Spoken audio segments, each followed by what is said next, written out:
Hello everybody, this is Fernando for the latest Mafia and Gangsters video. Well, I thought I would dust off this particular series, mainly because I haven't done one of these in a long time, almost 6 months or so, and because there's always a good number of views that are associated with these videos. The curious thing is it's never really upfront.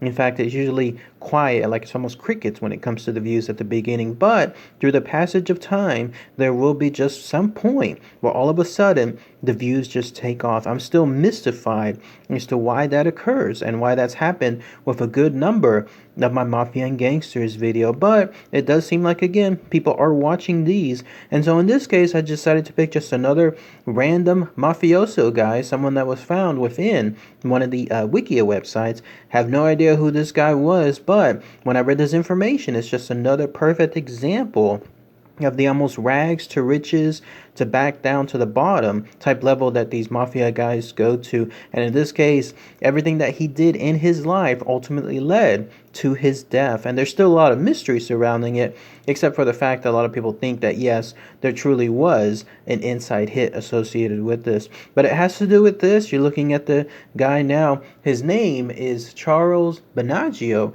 but as always, he went by a nickname. This one more of a common name. He was just simply known as Charlie. So let's go ahead and let's talk about all the fascinating information associated with this rags to riches mafioso guy. So who was this Charles Binaggio, or Charlie again as he liked to be called? Well, he was someone that was born back in 1909, January 12th to be specific. He was actually born in Beaumont, Texas, of all places. Really, really tiny town. Even now, I can just imagine how it was back then. And so somewhere along the way, he ended up moving with his family at a very young age to Kansas City, Missouri. And what a lot of people don't know is that Kansas City was like another port, if you could call it that, another major hub associated with the mafia. Like usually you think about stuff like Las Vegas, or you think about New York City, and maybe in some cases Florida. But no, here in Kansas City, there in Missouri, the mafia definitely had a larger than life presence there. And then somewhere in his young age, that's when this guy Charlie became infatuated with the mob, and then that's when he decided to join them. What was interesting to note was that he had a pretty quick, prominent rise. He was someone that was there, probably doing everything that was requested of him, showcasing that he was standing out amongst others of his peers, and then that's why he quickly but quietly again rose up when it came to the ranks. In fact, the very first time that he was arrested was around 21 years of age. That's when he and some of his other partners there were all in an apartment complex, and they were found with having a small mini cache of firearms, and then that's when they were indicted with having some kind of weapons violations. But after that happened, then he was released on bond. But there were other situations where he was in turn arrested. In fact, there was another one involving vagrancy as far as a charge, and then another arrest.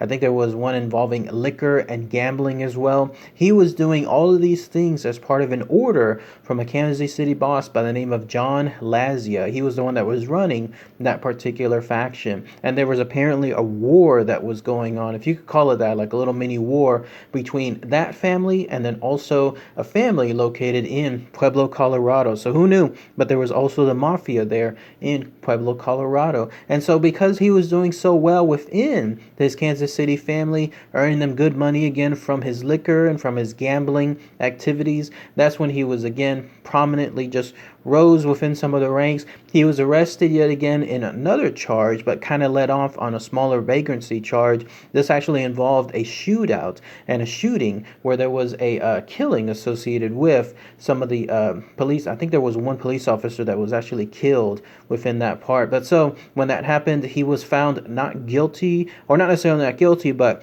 at least with regards to that shootout, he was found not to be within that vicinity, even though he was very close by. And either way, though, he was let go and released, and so that was a big relief associated for him. Otherwise, it could have been a much more serious charge. But it was after that shootout that this guy Charlie took a different turn when it came to his mafia career. Somewhere along the way, he decided that he wanted to establish some kind of political power there within Kansas City. And in fact, he wanted to associate himself with a party that was known as the Northside Democratic Club. He was actually that much of a visionary to realize that if he could control or have some factions control the political scene there, both on the local and also on the state level, if you could believe that, like all the way to the state, then that could definitely impact the way the mafia ran within that location. It's almost that thing that you always see in the movies or maybe in some of the documentaries where they in turn help or hurt some associates like within the political factions, and when that happens, then that helps out the mafia with maybe who they picked to help run associated with some of the I guess you call it political elections, or they in turn get some people out that aren't so friendly to the mafia, and then in turn they have others that help them out afterward. And such was the case with this guy. He was able to actually have someone else appointed down the line with regards to somebody that was there from the Democratic Club. They eventually lost, though. They lost the first go-around, but there was a much successful run when it came to his political candidate on the second go-around. More on that here in a minute. Unfortunately, though, this guy, Charlie, was getting very, very prominent power, so much so that at one point during the very same time period, he was there driving down some street called Broadway when he in turn unfortunately struck and killed some 50-year-old man, some anonymous man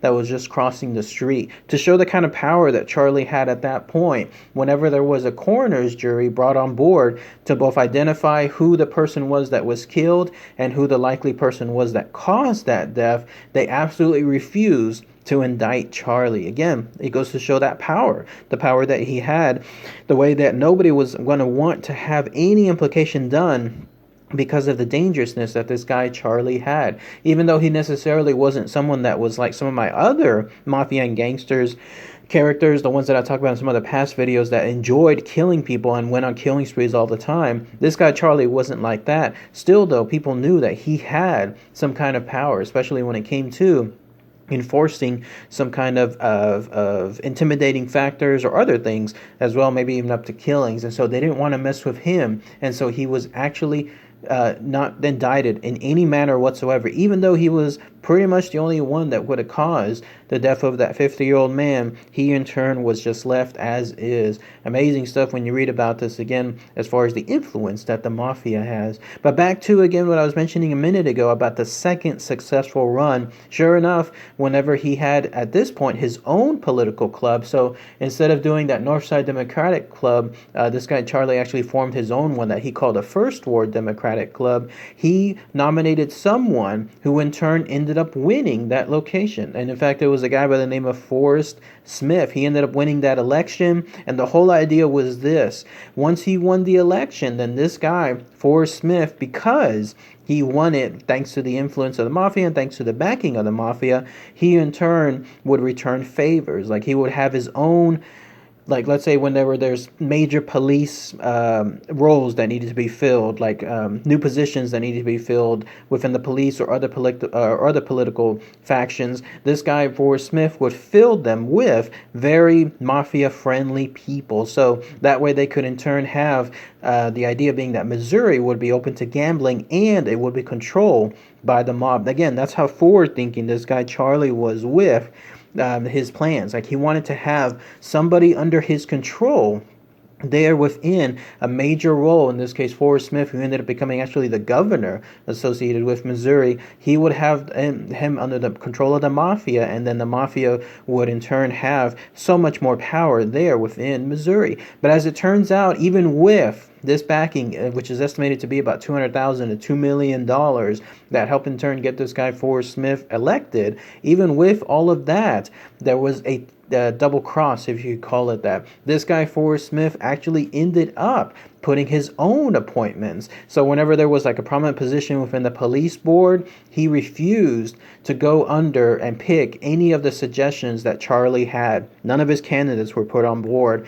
and none of the other candidates that the mafia had as well were put on any other type of major appointments. That included police commissioners and other type of appointments. That was almost like a huge slap in the face to Charlie, and then also that Kansas City Mafia that he was under, because they were in turn doing all of this work, doing all of this effort to put a huge political person under their power. And when they did so, then that's when that person decided that they were not going to do what they wanted, what the Mafia wanted them to do. So because of that slap in the face, in turn, the top level people within several of the Mafia locations, including the Kansas City family, and I think there was one in Chicago who actually ruled all of the Kansas City locations, they in turn told Charlie that he better get things on board. They warned him to fix this or else, because this was not going to be unpunished if it was left as is. This was again an insult to them because of everything that they've done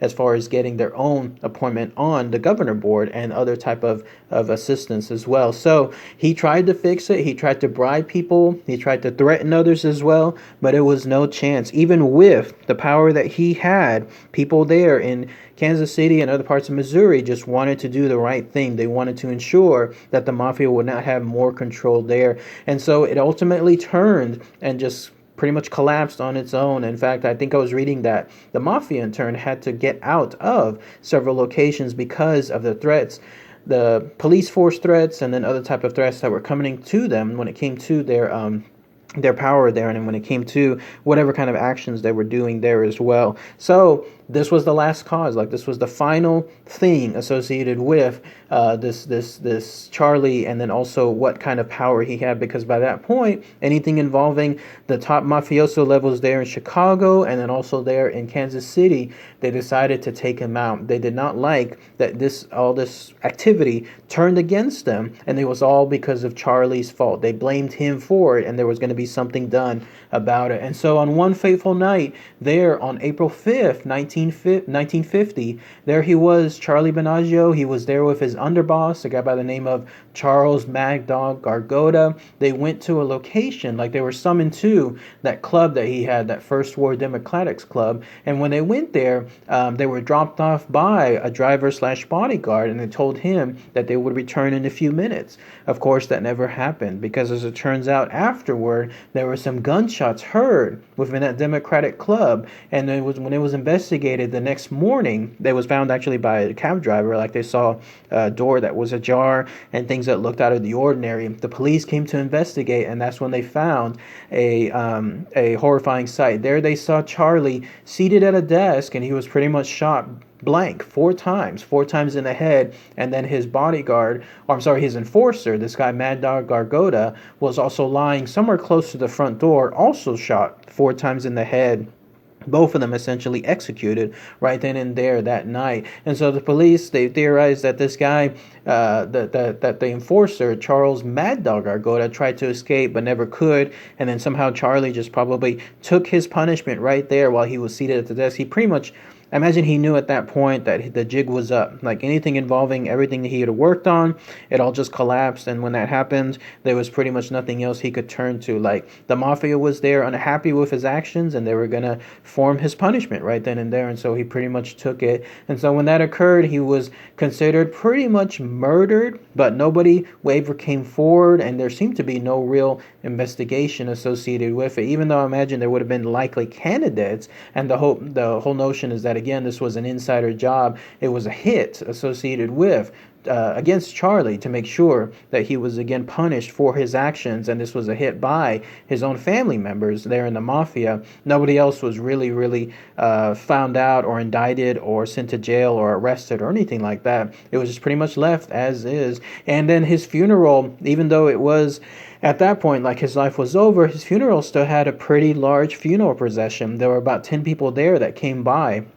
If you wanted to know where he's buried now, he's buried there at a place called Mount St. Mary's Cemetery there in Kansas City. So he spent most of his life in Kansas City doing all of those activities, all those illegal activities there in the Mafia world, and he ended up dying there, and that's where he's buried to this very day. Again, another rags to riches story. There he was, starting at the very bottom level when he first started in the Mafia, rising pretty much all the way to the very top, almost reaching that one point where he had a governor under his arm, like where he had a governor under his control, except everything went horribly wrong afterward, and that ultimately led to his death. But if anybody has any more information, anything else might have missed about this guy, Charlie Binaggio, then please post those comments below. Again, not someone that was very, very violent within the world of the mafia. In fact, it seems like he was just more interested in doing activities towards consolidating power rather than, let's say, having something more on the violent side, although there were still some hits